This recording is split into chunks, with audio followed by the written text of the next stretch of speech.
It's time for this week's episode of Brandon Sports Talk, featuring in-depth interviews from those who are trending in the world of athletics. And now, here's the host of Brandon Sports Talk, Brandon Pate.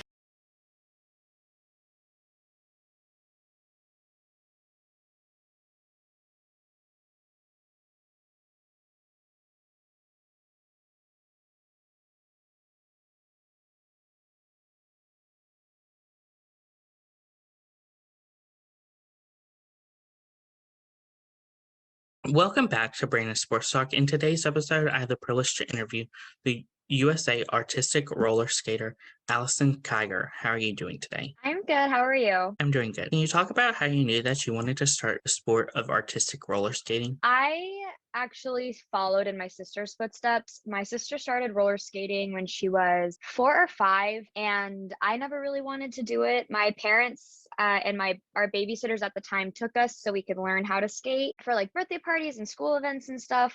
And then my sister picked it up and she was going to be in a show, and I didn't want anything to do with it. And then my dad, I guess this is the story that's been told to me, that my dad and I were out shopping. I was like 3 literally, and I saw this purple dress and I said, if you get me that purple dress, I will skate at my sister's show. And he got me the purple dress and I skated ever since. Of course, how did you know that you wanted to get into roller skating versus another sport like figure skating? I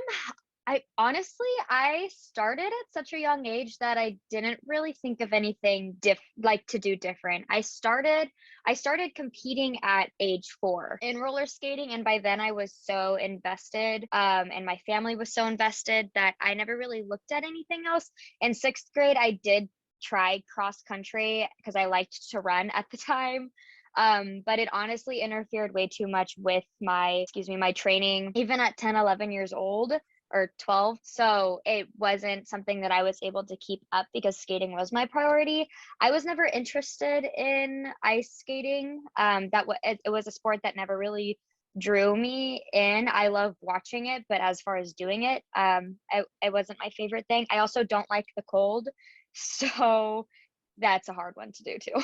What was it like going to Sacramento College and also competing? Managing college education and elite athletics was definitely one of the hardest things I've ever done. I majored in biomedical sciences, so I had some pretty rigorous courses and some really hard professors. So it was really difficult. And then on top of that, I also left school for 2 weeks each year to compete at the World Championships, because every year but my final year of college, the World Championships were during our school year. So I had to be able to speak to my professors ahead of time and like show them my record and my my education, and show them that I can manage it. I'm going to be gone for 2 weeks, but I'll be back. And I was able to balance it. I didn't have much of a life outside of school and skating, but as much as my education was a priority, I knew that if I went into college knowing that it might take me longer to graduate because of my skating, and I was okay with that. And it ended up taking me 5 years to graduate, and I went to 5 world championships in my college years. So it was worth it for me. I really wouldn't change a thing. I loved my schooling. I loved my degree. I loved most of my professors. And I had some really the most supportive friends I've ever had were the ones from college that were just so supportive and by my side through everything when it came to my sport, and helping me through and helping me balance everything. So How was that like, obviously competing on the world stage while being in college as a college student? it was really hard. My freshman year of college was the first year that I made the world team. So I went into college. I started for 2 weeks, and then I left for 2 weeks. So I was just starting to get to know my professors, get to know the campus and everything when I left, and then came back. And so it was really difficult to come back. But when it came to like the social aspect of college, I have a lot of social anxiety and I'm really shy outside of skating. So making friends can be hard for me. And so it was really hard for me to find people that I could relate to and felt safe with, that understood my education and my skating, and that I wasn't always going to be available on the weekends. And then skating was my priority outside of school and everything.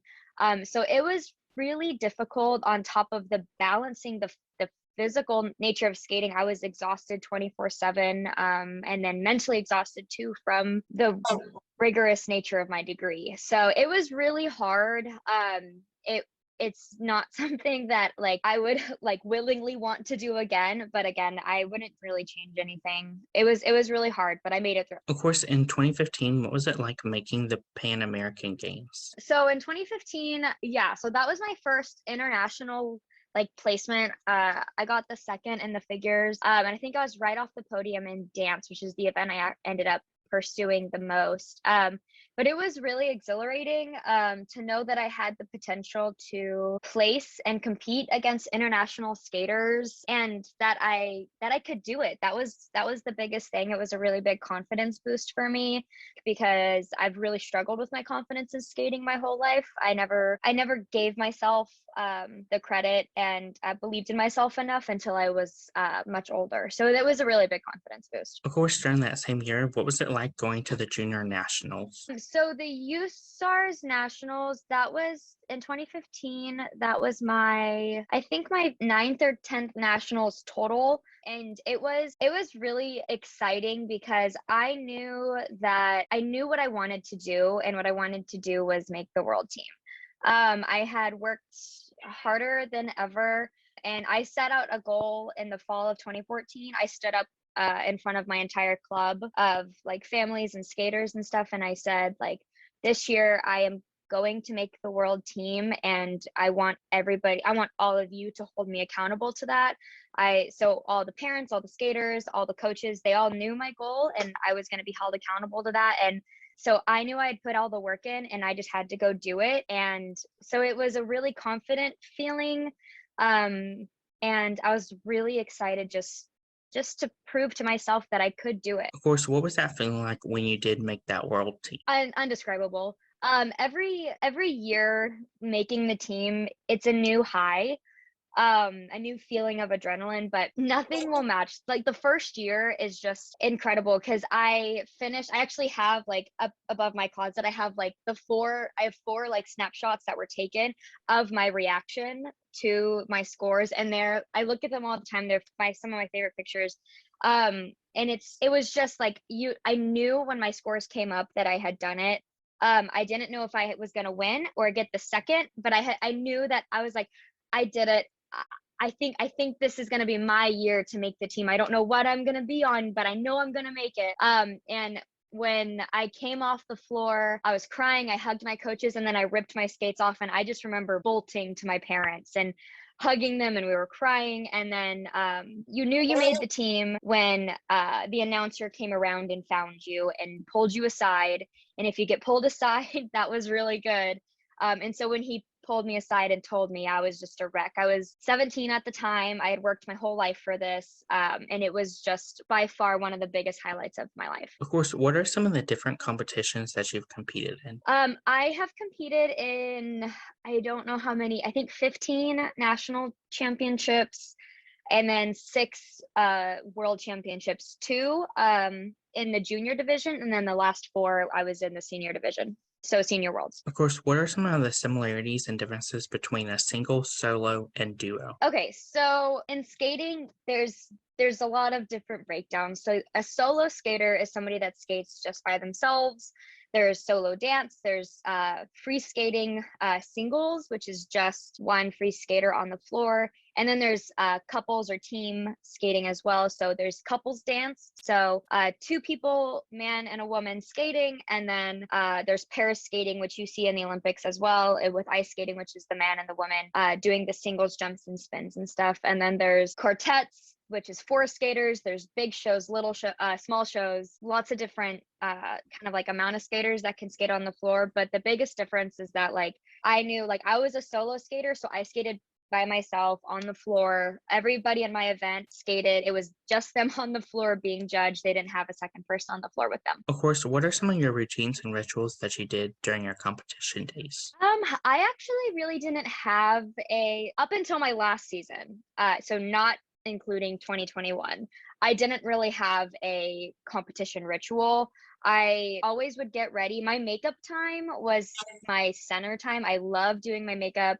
I learned how to do makeup in 2014, and it's just been like, it was always like my calming time before I would skate. So I would say that would probably be my biggest, is like when I would do my makeup, my headphones were in, I was watching a TV show that would calm me down, and I would just be in my own zone. But as far as like before I would go on the floor, I mean, I would go through my routines, I would stretch, but I really didn't have a ritual because I trusted my skating, and I tried to just make myself as calm as possible. And sometimes, like if I had a ritual, it would make me more nervous. So that's what worked for me. When it came to my last year of skating, following 2019, I had a really rough year through 2020 when it came to my mental health. My anxiety disorders and depression spiked really bad. And so when it came to 2021, my biggest goal was to skate for me. And so that was something that I didn't realize I had never done before. But the more like I worked and the more I worked on myself and my mental health, I realized I've never skated for me. I've skated for everybody else. I've skated to win, I've skated to do it, but I've never skated for my heart. And so when it came to nationals, because I hadn't competed between 2019 nationals and 2021 nationals because of COVID, and I didn't have the availability to travel and get off work to go travel during the pandemic for competitions. My biggest like thing I did before nationals and then continued to worlds was repeat to myself that like, I am able to do this. This is my floor. This is my event. I've trained for this. And so it was more of a mental like mantra that I had, that I said, and I just stood there. I visualized my routines, and I didn't realize that like I was actually I thought I was just internalizing like my mantra, but I guess I vocalized it because then I was at Worlds, and then a couple people were like, "Oh no, we totally heard you. Like you were talking out loud." And I was like, I had no idea. I thought I was in my own little world. But up until last year, I just had a plan to trust my skating and to warm up and then just go do it. When it came to last year, it was I trusted my feet, but I really worked on my mental health and make sure that like this is my sport. I can do this. I've trained for this. I need to trust my training, and everything's going to be okay. So Of course, how is that like going into the 2021 Artistic World Championship? that is a stress that I wouldn't want to wish on anybody, purely because of COVID. I can't speak for anybody else, but prepping for the world championships outside of training, keeping safe health wise was really difficult because we were told that anybody could have COVID. So if you got it, you weren't going to Worlds. And if you got it when you got to Worlds, you weren't competing. So you could travel all the way to South America and still not compete on the world stage. So going up to it, I was just a major stress ball. I swear the week before I was taking like at-home tests once, sometimes twice a day, because I was so paranoid of getting the virus. But when it came, so that was like the stress that was just absolutely horrible. And I'm sure a ton of athletes felt that across the world, especially with the Olympics as well. When it came to training, I had a game plan, and I went into training with a game plan every single day. I had a routine requirement that I had to hit. I got in and I got out. I did my job, and I didn't try to overwork myself, because it gets to a point where you can get so picky that you start to tear yourself down. Me and my coach and my choreographer, we went in with a plan to just be as prepared as possible and be able to take anything that's thrown at us. And it was the best plan. And I've never felt mentally, emotionally, or physically more prepared in my entire life than I did in September last year when we went to Paraguay. It was a new version of myself. I went with confidence that I hadn't had in the past in myself and in my skating. And I went without the comparison of others, because I've always done a really poor job of not comparing. I've always compared myself. So I went in again for me and as prepared as I could be. And I really trusted that, and I stand by it. Of course, going into that 2021 season, did you know at that time that you would retire at the end of this season? Yes and no. I went in, it kind of goes back to college, because college, I felt very burnt out in college, and as much as I loved to skate, I was just getting very tired, physically, emotionally, across the board. So I didn't know what the season was going to hold after 2020, and then the pandemic struck, and as you know, all of our lives got put on hold. And I knew that if Worlds wasn't going to be until 2021, then I was going to do whatever it took to be the best version of myself as a skater. And when it came to Worlds, I felt so content with my career. And the last 2 years were leading up to Worlds were more difficult than I would like to put on anybody else for me mentally. And so I didn't know going to Worlds for sure what the future held, but it felt right when I came home. I was content, I was happy, and I knew that it was right for me. I had to put what I thought everybody else was going to think aside, and I had to put those expectations aside, and I had to do what was best for me and my heart and my mental health and everything. And retiring was the best thing for me. I had the best career that I could have ever imagined. I never would have imagined that I had achieved everything I did. It still blows my mind when young skaters come up to me and say that they look up. That blows my mind, because I just view myself as this young woman that lives in California, and she likes plants and cats and skating. And so to think that I really made myself something in the sport of roller skating is such an accomplishment. And I really hope that through retirement, and now I'm really pushing for mental health awareness within the sport and advocacy for it for younger athletes. I'm really hoping that that can continue into my coaching, and that I can keep just growing as an athlete through my coaching endeavors now. Of course, what was that feeling like the first time you got to put on your uniform with Team USA versus the last time you got to put on it? Oh gosh, that makes me like emotional. The first time I ever put on the Team USA uniform, it just felt amazing. It was like, Mom, I did it, because I went to my room, I changed, and I did like a fashion show for my parents. I was like, look at my uniform. And it was like Christmas morning when all the team apparel came. It was amazing. And that's another feeling that's just, I remember it in my brain. I get chills when I think about it.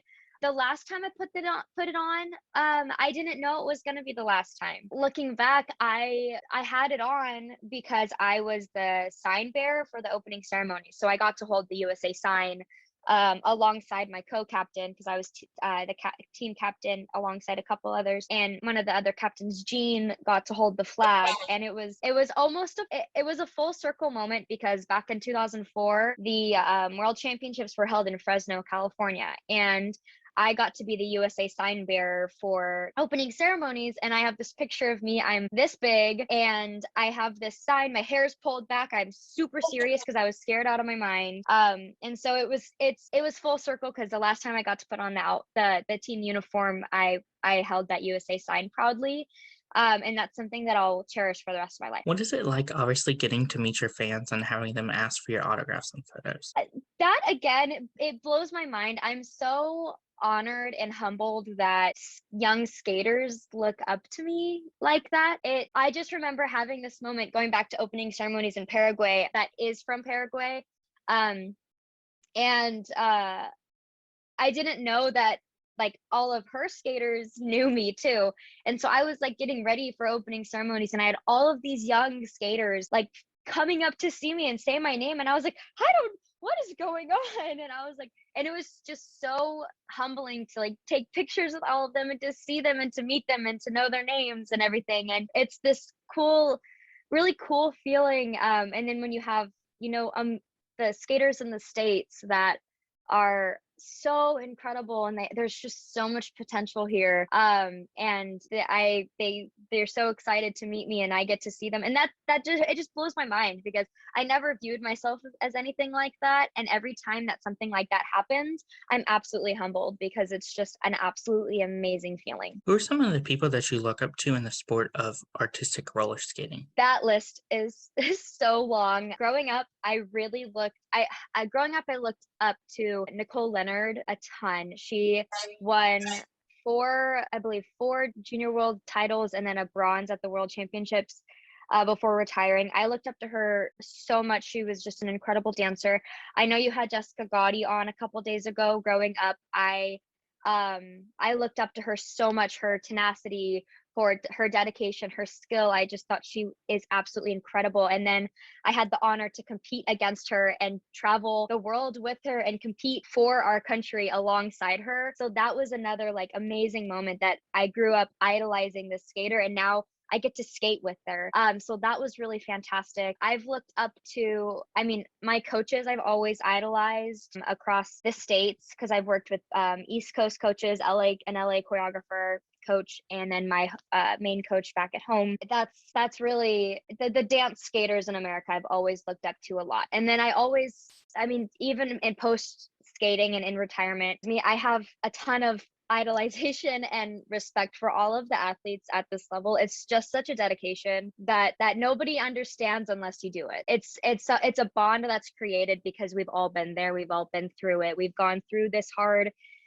sport, hard practice, hard trainings, hard emotions, everything. It's something we all can relate to. So yeah, I don't know if that answered the question, but what are some of your future plans in this stage of retirement? In this stage of retirement, things looked very different for me a year ago. Like I mentioned, I'm battling a new diagnosis has kind of put a wrench in a lot of my plans for right now, but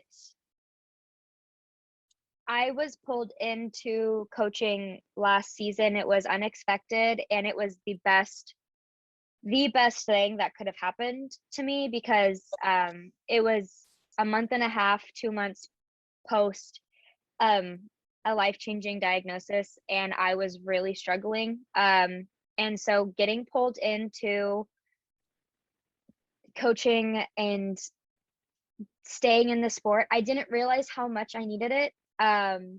And it was it was almost life-saving. So now I'm fully in this season. I've already started coaching my skaters. And so I plan on staying as a coach. I would love to further my judging and become a technical specialist for dance, or any of the technical panel. But I would love to become a technical specialist. Any way that I can give back to the sport, I will, because the sport has given me so much that if I would like to repay in any way possible. What advice would you give those future people in college that are looking to do figure skating? Are you talking like athletes or like starting it as a hobby? Athletes. If for skaters that are wanting to continue skating and going into college, my biggest piece of advice would be to be honest with yourself. Pick a load that is manageable for you, and don't compare yourself to others, because everybody goes at a different pace. Because if I had put the 4-year expectation on myself, I wouldn't have been able to do it. And then knowing me, I would have beaten myself up over that. So I went in knowing I'm not going to be able to do this in 4 years. I can do it in 5. And that worked for me. That was a reasonable expectation for myself. But it's no joke. Juggling college and skating at an elite level, and any sport really is really difficult. So my biggest piece of advice would be honest with yourself, communicate your needs, talk it through with somebody, because you can do anything that you set your mind to. And if you want to skate and do college, you absolutely can. Anybody can do it. It's just a matter of what's the time that you want to put in, how much do you want to get done, and what's your end goal. What advice would you give those people that are looking to go professionally and represent Team USA on the national level?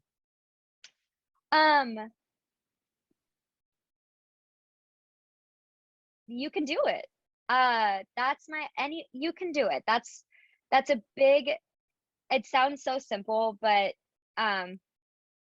having somebody look at you in the eyes and say, I believe in you, you can do this, you can, is such an incredible feeling. and one that I wish more people believed in, because there's so much young talent and there's so much potential. And roller skating is just growing and growing and growing. And the sport of roller skating, technologically is improving. I mean, we have so many new systems in skating when it comes to judging, and it is just making such a huge difference, which is so exciting. So if you put the time in, if you want it bad enough, if you are willing to commit and dedicate yourself to your sport and your potential, you can do this. It's a goal that has to be worked for. It's not something that's just given. But if a young skater has their eyes set on that world team, has their eyes set on the world championships and making that USA team, that's a goal that they can achieve with the time, the dedication, and the belief in themselves. What advice would you give people that are going through that process like you in retiring from the sport that they love? Do what is best for you.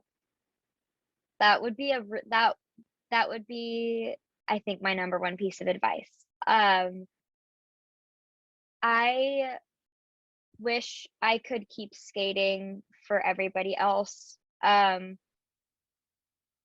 But at the end of the day, I was content and I no longer wanted to compete at the level I was at. I didn't have the time. I was moving up at work and I was ready and content to move on.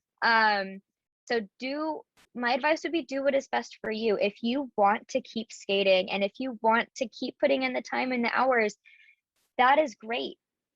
But if you don't, that's great too. You know, it's everybody has to do what is best for them. And if you decide that without any influence from others, it's going to make your decision a lot easier. I know when I made the decision, I had to take a step back because my heart wanted to keep skating for everybody else.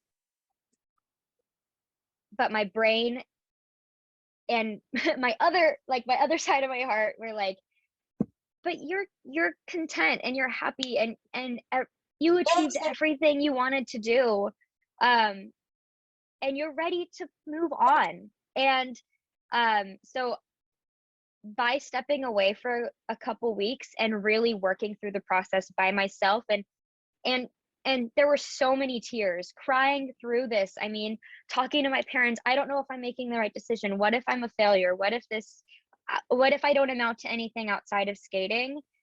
It always came back to, but at the end of the day, I'm really happy with my career and I'm ready to move on. And I had to remove everybody's expectations and do what was best for me. And I stand by it. That's great advice. Where can my listeners find you at on social media? I really only post on Instagram often. I don't really post a lot. I'm on Instagram at Allie.Tiger, so ALLIE.TIGER. And that's where I post most of my life events. I don't post a whole lot. I've never really posted a whole lot of skating. But that's about it. Thank you again, Allison Kiger, for your interview, and best of luck in your future wherever it may hold you. Thank you so much. You can find Brandon Sports Talk on Facebook at Brandon Sports Talk, Instagram at Brandon Sports Talk, Twitter at Talk_Brandon, and you can find me on YouTube at Brandon Sports Talk. Don't forget to like, comment, and subscribe. Thank you again, Allison Kiger, for your interview, and best of luck in your future. Thank you so much. You've been watching Brandon Sports Talk. Please feel free